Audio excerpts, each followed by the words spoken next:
sing with words of prayer. We sing with words of prayer. We affirm our life as sacred. We declare that peace is here. Yeah, Spirit is in this, Spirit is in this place. Spirit is in this, Spirit is in this place. Spirit is in this, Spirit is in this place. Raise the roof with shouts of praise. Spirit in this place.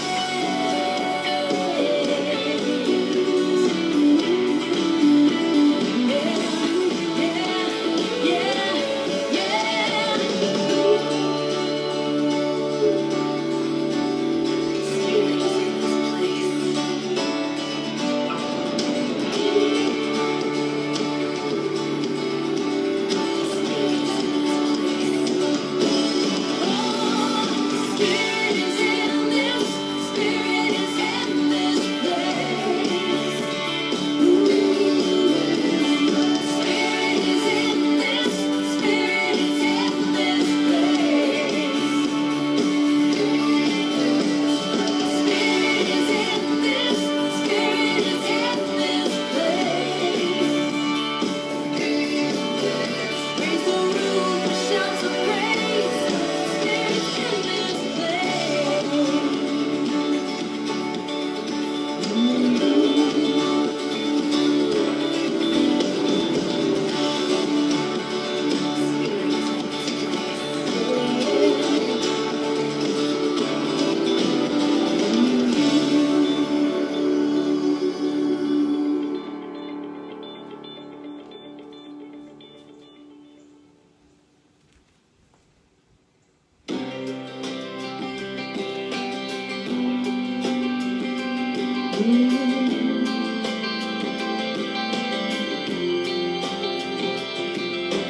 Spirit is our source, our strength. We honor it with each breath we take. One heart, one mind, one power. In the name of love. In the name of love.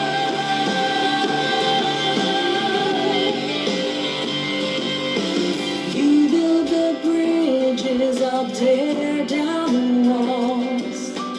We'll make a world that works for all. One heart, one mind, one power. In the name of love. In the name of love.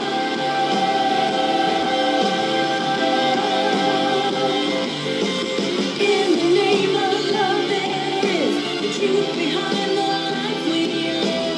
Nothing hides the light we shine when we're standing side by side. One heart, one mind, one power. In the name of love. This is the face of love. Every voice is the voice of love. Well, good morning and welcome to Unity of Springfield online Sunday morning celebration service. And indeed, wherever we are, Spirit is in this place. And we love listening to Denise Rosier, her beautiful voice, her wonderful music, and that reminder that there is only one heart, one mind, one love. Perfect for today. I hope that you're enjoying our spring weather in the midst of summer. What a wonderful break for all of us. I hope you're getting outside and enjoying this beautiful skies, the cooler weather, getting out there for some walks and doing some things. Great opportunity to just be be in gratitude and appreciation. So we're going to go now to our awesome Baggett-Spears. Good morning, everyone. It is the beginning of August, and if you know what happened to the last 4 months, I would appreciate you letting me know, because it has been crazy in a whirlwind. However, things are still pretty good shape. The band came over this morning. We knocked out some awesome tracks. Cha-cha-cha-cha. I got my baby blue shirt on, so I look good. Carrie says it brings out the color of my eyes. Check it out. The zoom on the camera does weird things to my face. It's not wonderful. Anyway. So, spiritual kinship is our daily word today. And in that spirit, I'd like to throw a couple of shout outs. I'd like to say a shout out to Greg Tamlin. Thank you so much for doing our service today. It's great to see you. I ran sound for you years ago when you came to Unity, and it was just a beautiful, wonderful day. Got some of your CDs, so I'm grateful for you and thank you for that. I'd also like to have another quick shout out to Beck. Beck doesn't get us. I woke him up this morning like, get up, boy, everybody's coming over. We got to do some recording. He's like, okay, Dad. And then he's just good for the next few hours as we record. So, Beck, if you're watching, thanks, buddy. I appreciate it. I would also like to say thank you to the board. I know we don't think a lot about our church board, but the church board has been meeting regularly. I caught the last hour of this. I was working, but I caught the last hour of the board meeting. The board that we have right now is such a collection of thoughtful, smart, kind and caring people. So for all the board members that are watching right now, thank you. It's a joy and a pleasure to be able to get to work with you, and I'm just grateful for you. And finally, thank you to all of you that are watching right now. Carving out the time on the Sunday. It's going to be a beautiful week. It's probably 75 degrees and slightly sunny right now. Heck, I don't know. It could be raining and awful at 11 o'clock on Sunday morning, but I know it's supposed to be a beautiful week. So thank you for taking some of your time. I'm grateful for you very much. Thank you. Thank you. Let us go into our mission statement. Our mission is to encourage and inspire spiritual and personal growth by empowering each other to be authentically all that we came here to be. And now our statement of faith. There is only one presence and one power in the universe and in my life. God, the good, omnipotent.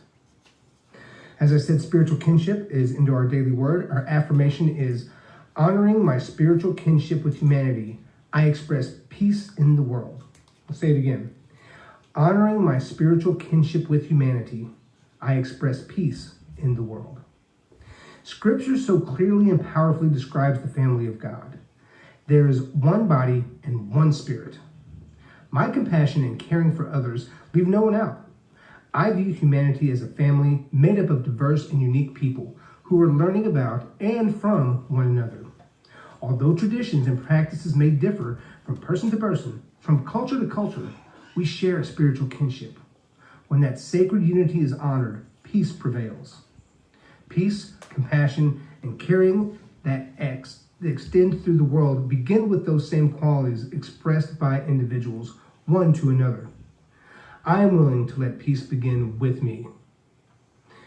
Ephesians 4:4-6 is our scripture. There is one body and one spirit. Just as you were called to the one hope of your calling, one Lord, one faith, one baptism, one God and Father of all, who is above all and through all and in all. Once again, our affirmation is honoring my spiritual kinship with humanity. I express peace in the world. Let's now move into prayer.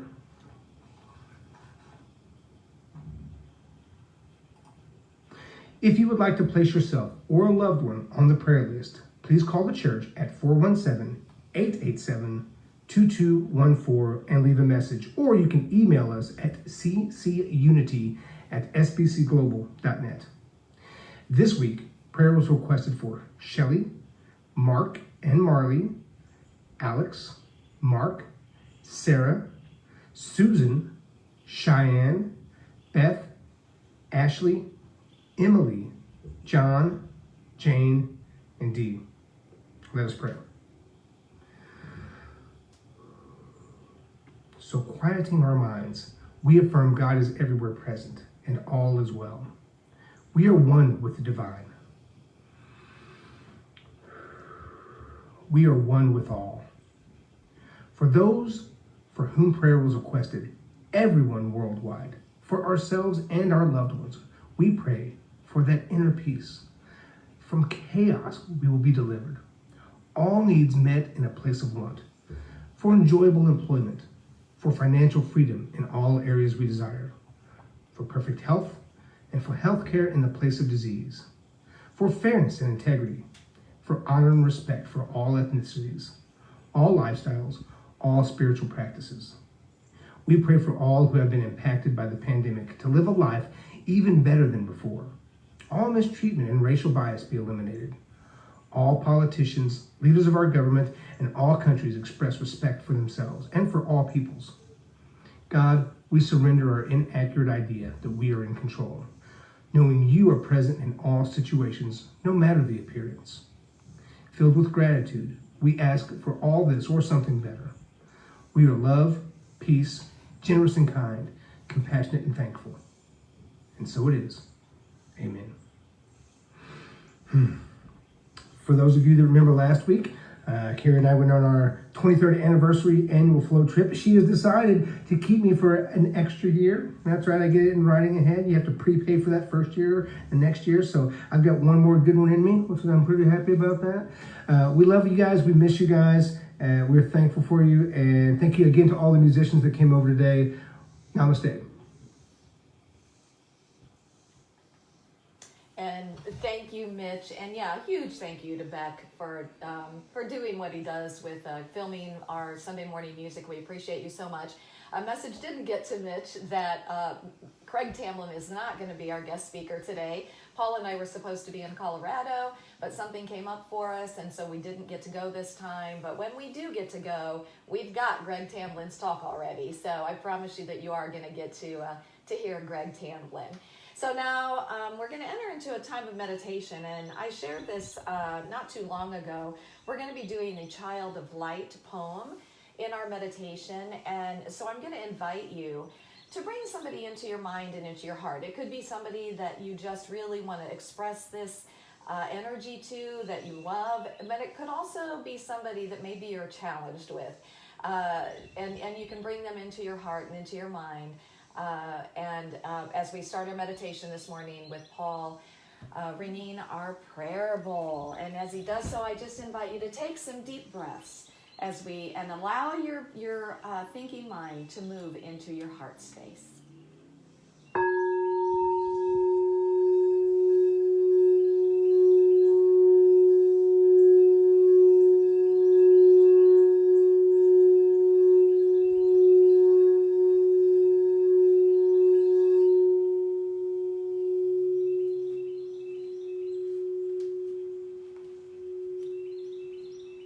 And as we remember that there is only one presence and one power, and that is God, and that is love, and that every single one of us has come forth from this energy of love, that in the realm of that is beyond the physical separation that we experience, that truly we are one. We are one family. We are one heart. So with this in mind, I invite you to take these words in and express these words to someone or someone's in your life. Child of light, I bless you. I think of you. I pray for you. Not in terms of what I think you need or what I think you should do or be or express. I lift my thoughts up about you. I catch a new vision of you. I see you guided and directed by an inward spirit that leads you unerringly into the path that is right for you. I see you strong and whole. I see you blessed and prospered. I see you courageous and confident. I see you capable and successful. I see you free from any limitation or bondage of any kind. I see you as the spiritually perfect being that you truly are. Oh, child of light, I bless you. And let's just take a moment in the silence to just send forth, feel this energy of love radiating from your heart space to this other person or these other persons in the silence.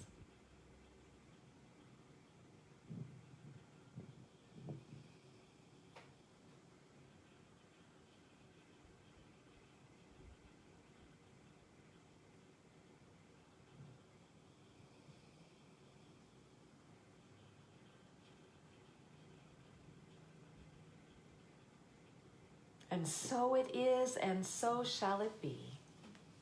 Amen and amen.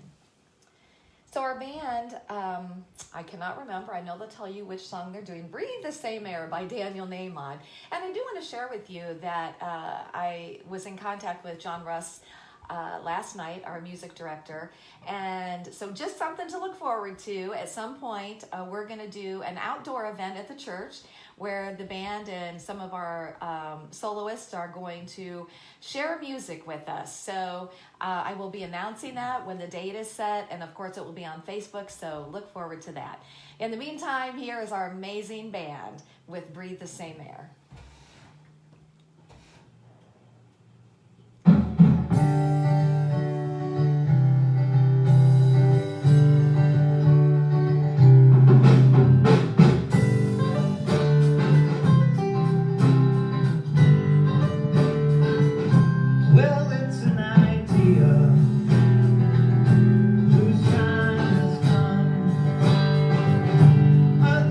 Generation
for today. Thank you so much to our band and Daniel Nahmod. Perfect song for what we're talking about today.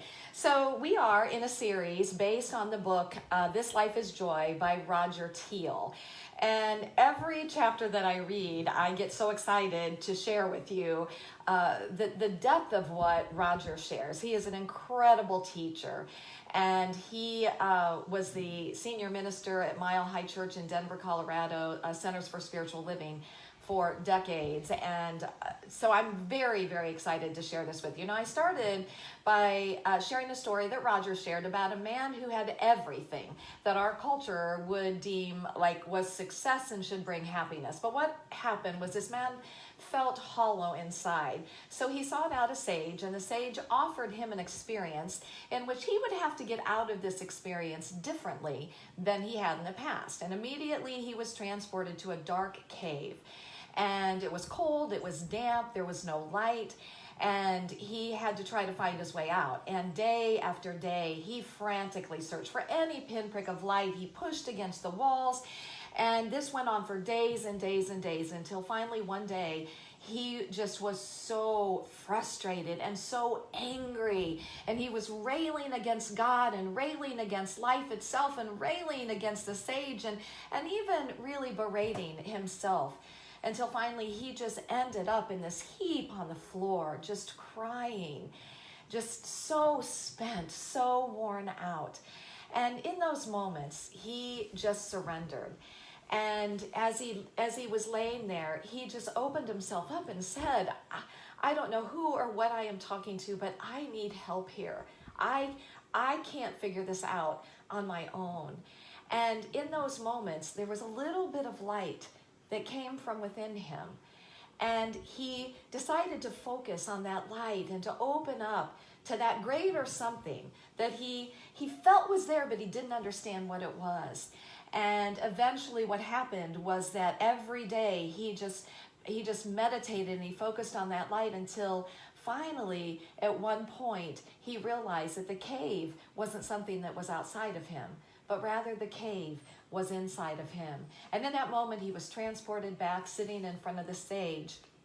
And he had realized, he finally had understood that life is an inside job. And, that really is what we teach, is that life is an inside job. And it's a spiritual journey manifested as our experience. And that's what we really want to tap into, is that realization that first it's a spiritual journey. And it is manifested as our experience. Now, the byline to Roger's book is Discovering the Spiritual Laws to Live More Powerfully, Lovingly, and Happily. So even though I can't see you right now, how many of us feel that we have mastered everything in our lives? How many of us feel that we have mastered some or even one area of our life? And how many of us know that we have work to do? I can't say that I feel that I have mastered any area of my life. But really, to me, what this information is about, this material is about, it's the journey of mastery. And I know in my life that I finally figured it out. I mean, I figured it out a while ago, but it's a lifelong journey. And it's not about arriving. It's about the journey of mastering as we go along. Guess what? Life presents us all kinds of opportunities to move in to that mastery level. But here's the thing about it, is that the reality is that we live in a realm of universal laws. And mastery comes in our lives, the journey of mastery comes through, I should say, us being aware of and consciously working with these spiritual laws, these spiritual principles. So we started by talking about this instant is love. The realization that there is only one presence and one power, as I said. 1 John, that's God. 1 John 4:8 tells us that God is love. And so it's really leaning in to the realization that we are enveloped in love. That this instant, no matter how horrid it feels sometimes in our lives, that still love is what is supporting us. Love is what is all around us. And the opportunity that we have is to start looking around in our lives and seeing how God loves us. You know, there's so many ways that we can see how God loves us through the beauty of nature, through this weather right now, how God loves us. And I love how Richard Mirage says, you know, God loves me through my Keurig coffee pot that was created out of a divine idea. But there's all kinds of ways that we can really see and appreciate, and being in that place of appreciation and gratitude only expands us. And also that we are love, as is everyone else. And this led us to the second, which is this being is light. And this is the recognition that we have all come forth from light. You know, in Genesis it says, let there be light. And Jesus, our master teacher, often spoke about this light. He said, you are the light of the world. Go and let your light shine so brightly that others will know the truth. Now recognize here that he was saying every single one of us is this light. And mastering this takes a willingness to see the light in others, even when it may be really covered up. And that's why I like the poem by Martha Smock called Child of Light, what we did in our meditation, because it helps us to step back and to focus on that light. And last week we talked about consciousness and substance. And we talked about how important it is to really be aware of what it is that we're holding in our heart, which is the feeling place, and in our mind. And that it's really when these thoughts get married with our heart that we are sending forth this vibrational energy that is the creative energy. So we want to stay focused on what it is that we desire to experience in our life and what we desire to experience in our world. So today is this relationship is oneness. Now, I was going to talk about 2 chapters today, but as I really felt into this, the guidance that I got was that with how divisive our world is today, it's important to really take the time today to spend on this particular topic. Now, there was a couple that was married for 30 years, and they were celebrating the man's 60th birthday. And so they were enjoying their time together, and all of a sudden a genie appeared. And he said, okay, you guys have done a great job in your marriage for 30 years, so I'm going to give each of you one wish. And immediately the wife said, oh, I know what I want my wish to be. She said, we've been kind of poor all of our lives, and I've always wanted to travel the world. And poof, immediately there was 2 tickets in her hand for travel around the world. So the genie looked at the man and said, well, what is your wish? And the man said, I would really like to be married to a woman 30 years younger than me. And poof, the man was 90 years old. Ba-dum-bum. This is why of course I miss you anyway, but when I can't hear the laughter. So here's the thing about this, is that we spend our lives wishing that people were different. We spend our lives wishing that life was different, you know. But as far as people, you know, I wish that this person was a better listener or more romantic, or I wish they would get a job or keep a job, or I wish they wouldn't talk so much, or I wish they would talk more, or I wish that they would do or be something different than what they are, etc., etc., etc. Well, Roger says that we are in relationship with everyone and everything, no exceptions, and that the reality is that there is we know it, that there is someone in our life that we wish was different than what they are. We spend a lot of time, we do, wishing that people were different than what they are. So here's what Roger says. There are varying degrees of awareness, intimacy, and quality in this vast array of relationships, because we are in relationship with everyone and everything. Yet we are nevertheless in relationship with the totality of life expressions that we encounter, and even the ones that we don't physically encounter. And here's the thing. The next thing is he reminds us that we are responsible for the quality of each and every one of our relationships. That's a hard pill to swallow, but I'm going to encourage you to stay open as we move through this topic this morning, because we might want to resist this. The reality is that, and he tells us that relationships, they need our attention and our tending. And here's the thing, because to deny our relatedness to anyone or anything will eventually, in one way or another, grab our attention by becoming some sort of limitation or problem down the road. Now, here's the thing that I have found. That experience may not be with the same person, but how many of us can say that I've had the same relationship experience, but with a different person? And that's the thing. When we don't take responsibility and move to this inner realm, we're going to have the same experience over and over again. And I love this. He says every relationship with another is designed to teach us something about ourselves. They are all in service to our growth and becoming. In fact, if it weren't for relationships, we could not know ourselves. That's a big thing, isn't it? To recognize and realize that every relationship is in service to our growth and to our becoming. Now, Roger says, though everyone and all things seem unique, different, and not us, the deeper reality is that we are all of the one.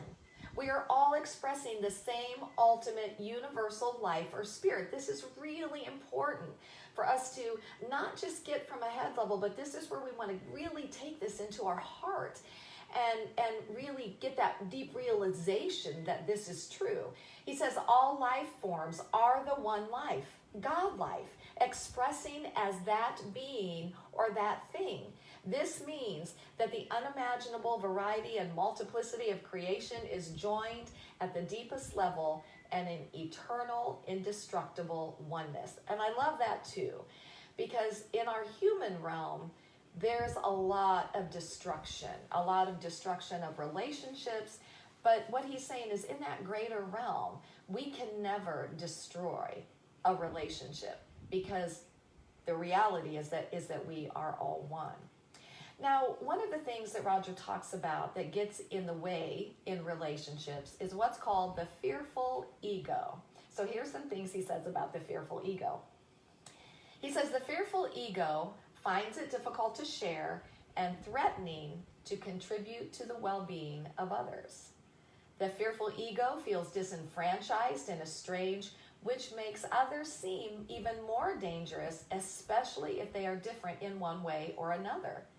The fearful ego is often deeply pained and angry. It values benefits for the present over caring for future generations. And we see that a lot happening right now. The fearful ego often opts to lash out or run away rather than to bond together and cooperate.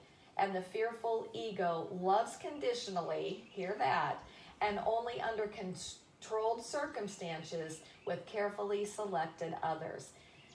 And he says, magnify these dynamics globally over the centuries, and it's no wonder why there are so many grievous problems facing humankind today. And I'll tell you, I can see in my own life, and I really have to feel that we can all see it when we are willing to really look at our stuff, where it is fear that comes up for me, and in the overall, sometimes it's fear of being left out. Sometimes it's fear of being out of, not having control. Sometimes it's fear of losing someone. Sometimes it's just fear of change itself. And Course in Miracle tells us that it's we're either operating out of fear or love. And here's the thing, my friends, when we are operating out of fear, that is going to constrict us. That is not an expansive energy. That is going to keep us in pain. And that's going to keep us in separation. So where we want to really move to, and again, it's recognize it's a lifelong journey, but this mastering love, this mastering oneness is such an important journey for us.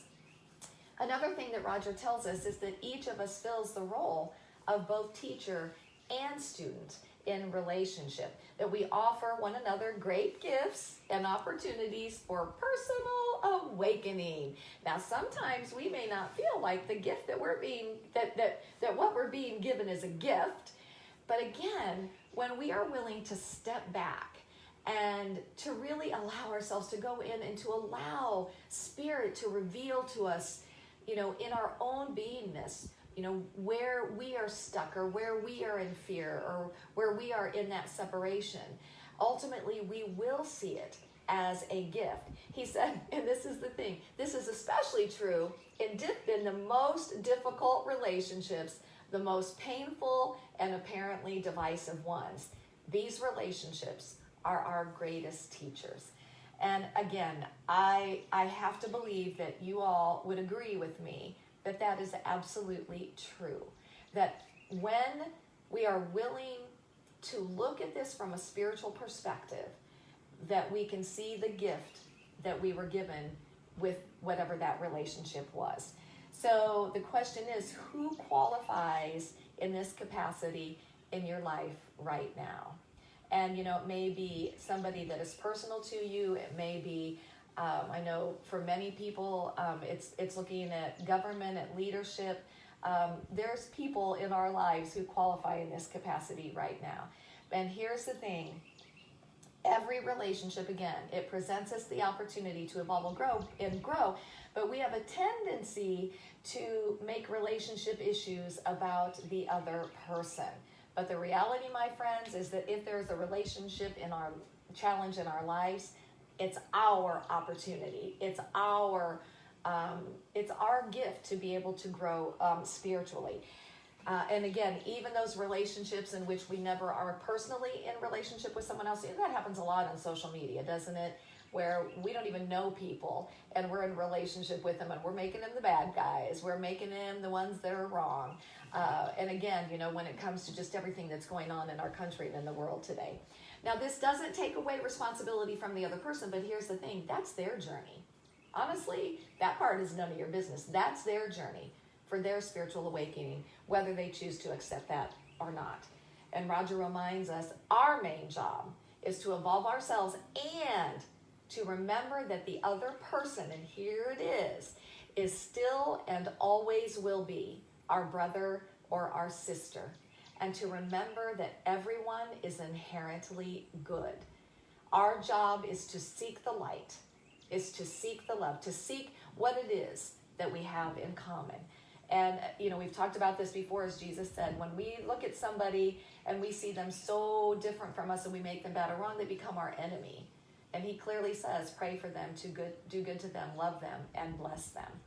So Roger he shared that he uses an affirmation for himself, and he has taught this over and over again in classes. And he said this affirmation has really made a difference for himself, and it's made a difference for many, all of his students that he's taught this affirmation to throughout the years. And it's simply this: deeply, we are one. Deeply, we are one. He shares the story about a woman who had a boss who she would have described as caustic and combative and unsupportive. But this woman really, really began using, every time the thought of this boss came up, she would go back into that place and she would affirm and feel that deeply we are one. Deeply we are one. And he shared that within a short amount of time, that this boss began to listen to her and that this boss began softening before her very eyes. And here's the thing, this happens over and over and over again. We want to make it about the other person. We want to make our feeling of being ill at ease, our feeling of anxieties, our feeling of disconnect about the other person. And yet the reality, my friends, is that it is an inner job. And when we start seeing it differently, it's amazing how people start showing up differently. Now, will this happen every time? No. But it will happen more than you can imagine. And again, it's always up to us first. My 8-year-old grandson, Declan, our kids and our grandkids are such teachers for us. And we were out in the pool one day, and he was just talking about some of the kids at school. And he was talking about, this boy and that boy and how he used to be mean to me, but now we're friends. And he used to be mean to me, and now we're friends. And there was one little boy in particular that got Declan in trouble for something that he didn't do. and yet today they're best friends. And, I just love that, because that's that reminder, to become as children and to open up our hearts. And, as adults, we make these judgments. We have decrees, as the four agreements talk about. I decree you bad, I decree you wrong, I decree you awful, I decree you this, and that's the only way that I'm ever going to see you. And we're not open to changing our minds. And again, I want to really stress that it is about us changing our minds, and it's about us changing our hearts, and it's about a willingness to know and to affirm and to call forth that goodness that exists in everyone else. This is the process of mastery, getting out of our fearful egos and truly leaning into the fact that we are all one. And in that oneness, there is sameness. There was a poem written by a 16-year-old Amy Maddox called Underneath, We're All the Same, and it goes like this. He prayed, it wasn't my religion. He ate, it wasn't what I ate. He spoke, it wasn't my language. He dressed, it wasn't what I wore. He took my hand, it wasn't the color of mine. But when he laughed, it was how I laughed. And when he cried, it was how I cried. I love that so much. And I've heard so many stories of people that have been with other people who don't speak the same language, and they've shared that same thing. The smile elicits a smile, laughter elicits laughter. So now I want to share with you a video by our own Mary Hilsabeck Huber. Mary had shared this story with me years ago, and I asked her, would she be willing to share it with you? So I'm very excited for what you are about to hear from our Mary.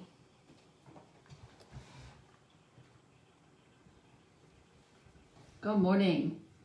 I'm Mary Hilsabeck Huber. Sue asked me to talk about an experience that I had. For those of you who know me, you know that I worked for 25 years at the federal prison here until I retired 5 years ago. And in our training, they told us it's you against them. Don't get close to them. You have to keep your distance, and it was basically they're wrong and you're right, and they deserve to be here. And that's pretty much how I led my life inside the prison when I worked there. A lot of things happened about 13 years ago in my life that made a dramatic shift for me. I left a 20-year relationship that was really unhealthy. I had met someone who introduced me to Marianne Williamson and also to Unity of Springfield. And I think one of the things that shifted the most for me was hearing Sue talk about us all being the same, that we are all children of God. And of course I had heard that my whole life. But the difference was her saying, we're all inherently good. We've just forgotten who we are. And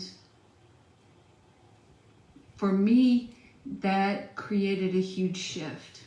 It made a huge change in my recognition of the inmates that I worked with every day. And I had one inmate in particular who I had just an incredibly contentious relationship with.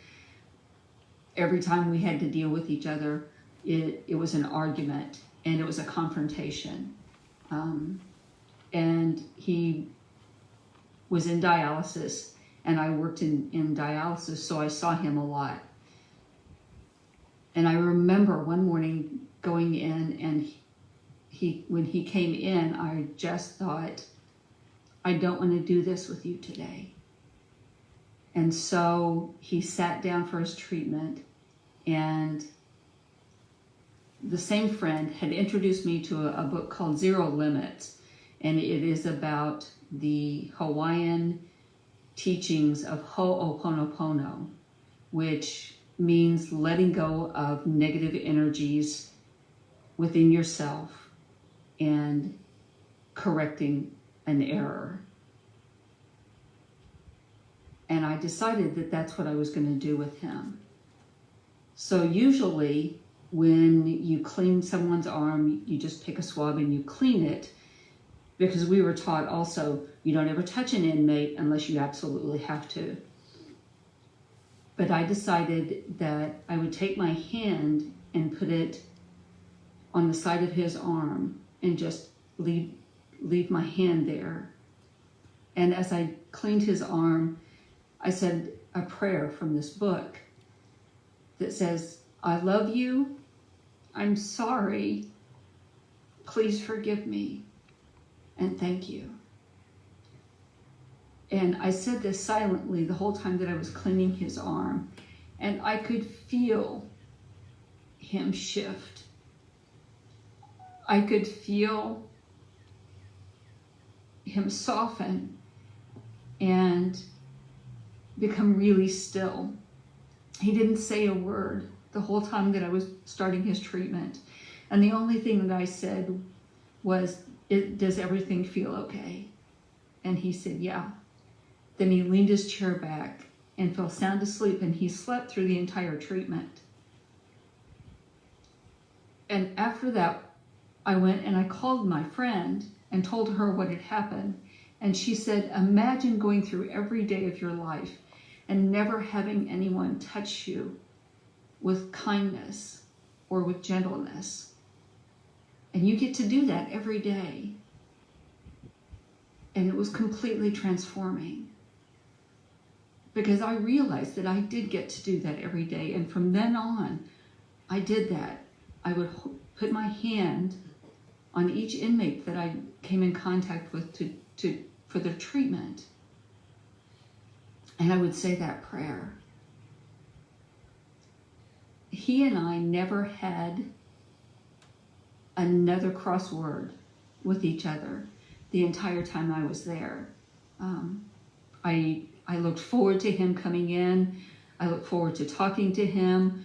We laughed, we joked, and it was just an incredible transformation of that relationship. He started going to the mental health unit and helping the inmates over there with bingo. I found out recently that he has been teaching classes, and his life changed too. It wasn't about him, it was about me. It was about my ability to see him differently and to recognize that he had forgotten who he was, and being able to hold that space for him and remember who he is. That changed that relationship.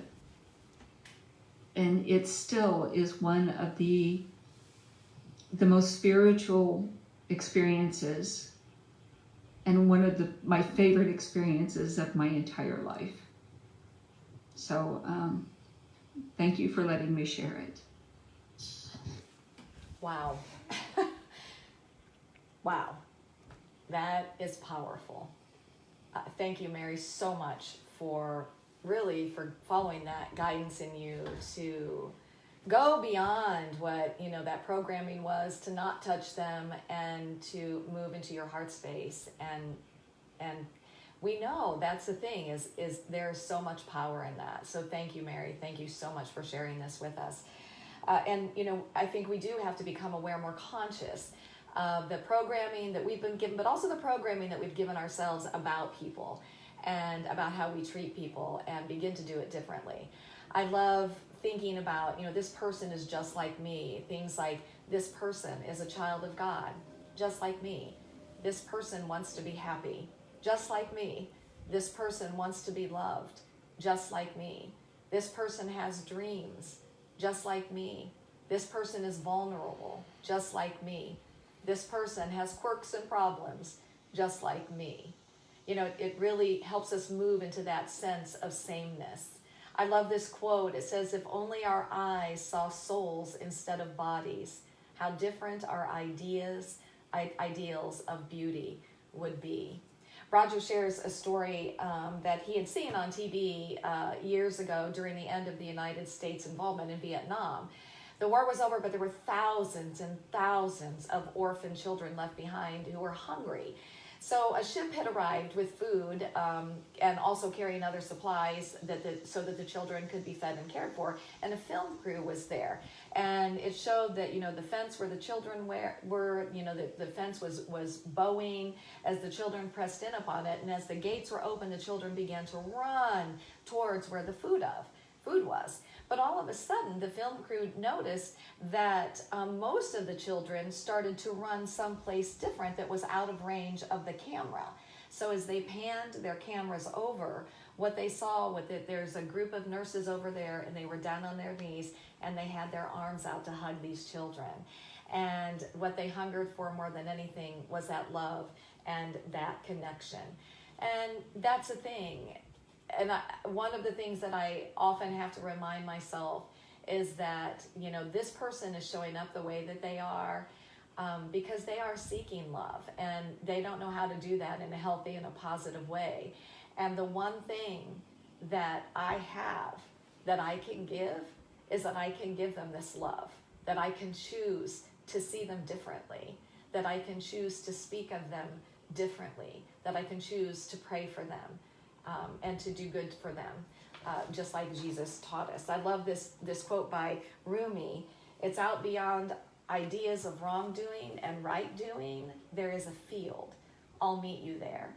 When the soul lies down in that grass, the world is too full to talk about. So this week I'm going to invite you to use the Child of Light poem.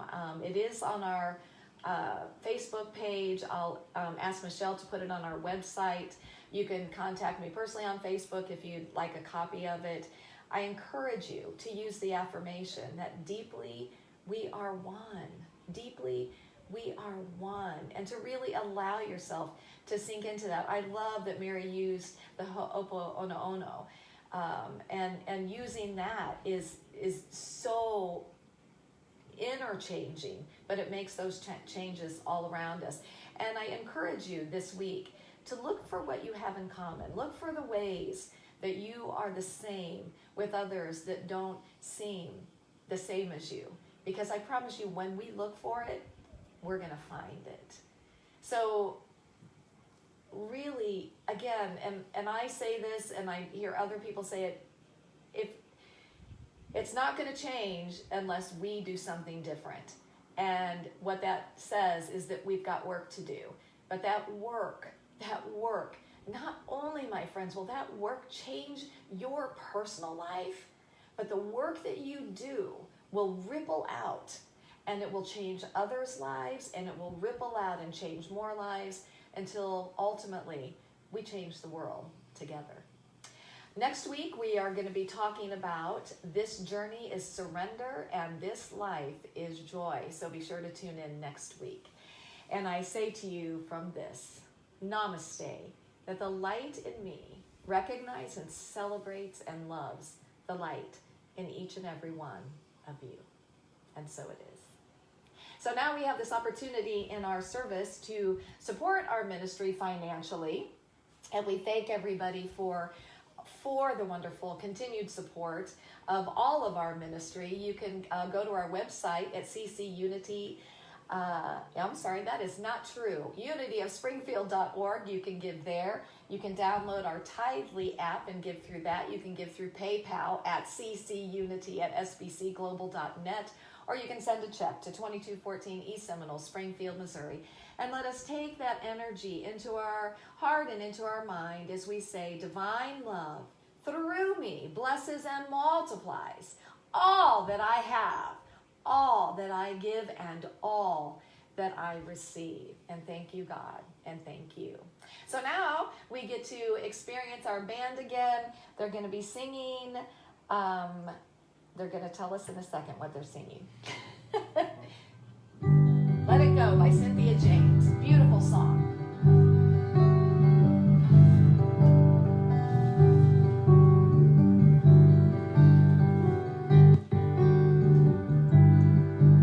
Surrender,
Again, that was called Let It Go by Cynthia James. And you may be hearing that song next week, because I did tell John that I was going to talk about surrender this week.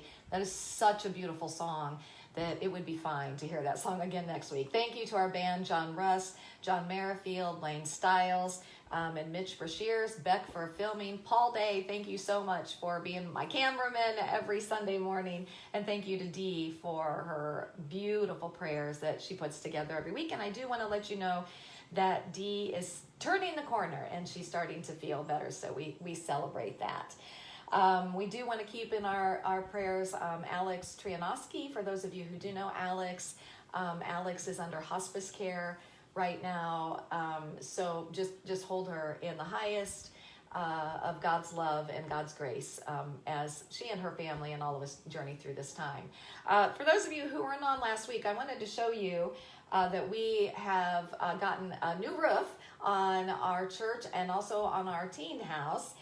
This is before the roof. This is our peak in the sanctuary, and the decision, thank you so much to Norma Vincent for having such incredible knowledge about things, had really encouraged us to get some insulation put up there. And so we did do that, and as you can see, we definitely needed that.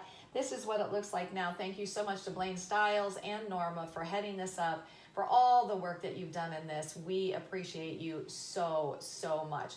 The insulation did cost us a little bit more, so if you would like to make a donation towards that, we would so appreciate that. Also, just a reminder that we do have our little food pantry out front. This note was there. I shared this last week, but I love this. To Unity Church, thank you for continuing to help those in need. We wouldn't know what to do without you. So know that as you're putting food in there, it is making a difference. I know questions are asked about how long are we going to stay online, and honestly, we don't know. We are going to be online through the month of August, and going with the Springfield cities, we are in phase 3A, and for religious services, we are allowed to operate with 50% of capacity, 50% of occupancy limitation, based on the square footage, and that square footage has to do with being able to social distance. So using their formula, what that means is that we would only be able to have 35 people in our sanctuary, and 9 of those people are our band and staff. So we're looking at 26 people in the sanctuary, and I think 20, was in the fellowship hall. So that does not feel good to us to come back together, especially right now. But we're just going to look at this month to month and know that we are holding this in the knowing that we are being guided in this to what is highest and best for all of us. So again, for the month of August, we will be right here with you. And as I said, we're excited because we're going to try to do some more maybe outdoor things, especially as the weather gets cooler. But be aware of the band coming up before too long. The Abraham group meets on Saturdays on Zoom from noon to 2 p.m. This is the meeting ID number. Also, you can call in, and this information will be on I think it's on the website as well as on our Facebook page. Next week, on our Sunday Adult Education, New Adult World Religion, New Thought class, John Brocker is going to be talking about the civil disobedience of Gandhi. And if you did not have a chance to tune in today, Paul Day talked about the secret teachings of Charles Fillmore.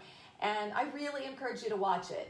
It's going to challenge you a little bit, but you know what? That's what we're here for, to challenge. But it's really some good, basic, original teachings of the Fillmores. So I encourage you to make a point to watch that. We will have our Wednesday evening renewal this week. We will be talking about what the talk was about today, and that's the information on Zoom. And just check this Facebook page for other things that are going on. Also, remember, if you have teens, that we do have Steve Miller, who is our teen director, who is on Zoom on Sundays at 10:45, also Wednesdays at 5:45. We would love for them to join that. And of course, our own Rachel Willis, who is our junior Sunday school coordinator, is on the Unity of Springfield Youth and Families group page at 12:15, as well as reading a story during the week. So now let's all share together in our prayer for protection. The light of God surrounds us. The love of God enfolds us. The power of God protects us. And the presence of God watches over us. Wherever we are, God is, and all is well. And let us know that as we say that for ourselves, we're saying that for everyone else. So now we're going to close with I'm Alive with the Spirit of God by Dale Worley, performed by our band. Time to get up out of those chairs and get that body moving with some joy. Let us feel and let yourself feel that you are alive with the Spirit of God. And then do some movement. Woo-hoo! Yeah. Let's get that body moving. Oh, it feels so good. Yeah. Woo-hoo! Yeah. Here we go. I am alive with the Spirit of God. I am alive with the Spirit of God. I am alive with the Spirit of God. I am alive with the Spirit of God. I am alive, y'all. I'm alive with the Spirit of God. Let's do some twisting. I am alive with the Spirit of God. I am alive with the Spirit of God. I am alive with the Spirit of God. I am alive with the Spirit of God. I am alive, y'all. I'm alive with the Spirit of God. Get those legs moving. Woo! Give me a rock hat today. Get those legs up and moving. Get those arms moving. You're alive with the Spirit of God. Energy pouring through ya. Woo! Oh yeah. Woo! Let's do some clapping now. I am alive with the Spirit of God. I am alive with the Spirit of God. I am alive with the Spirit of God. I am alive with the Spirit of God. I am alive, y'all. I'm alive with the Spirit of God. Okay, here we go. I am alive with what you want to do. I am alive with the Spirit of God. I am alive with the Spirit of God. I am alive with the Spirit of God. I am alive, y'all. I'm alive with the Spirit of God. I am alive, y'all. I'm alive with the Spirit of God. One more time. Here we go. I am alive, y'all. I'm alive with the Spirit of God. Woo! Wow. So I can't wait till we can come back together and do that in person. That's going to be so much fun. I do want to ask you to take the opportunity to share this message, to share the Sunday adult education message. This is just an easy way for us to get out there in the world around us. And you know, being online, we have the opportunity to draw people from all over the world. And all it takes is for you to hit that share button for it to get out there more and more. So I encourage you to do that every single week. I know that you're going to have a beautiful and a blessed week. I know that as you work with these principles, especially these principles today, where we're focusing on our oneness, our sameness, we're focusing on the light and the love that we are and that other people are, that you're going to really see incredible, wonderful gifts in your life. And we miss you, we love you, and I say to you, namaste.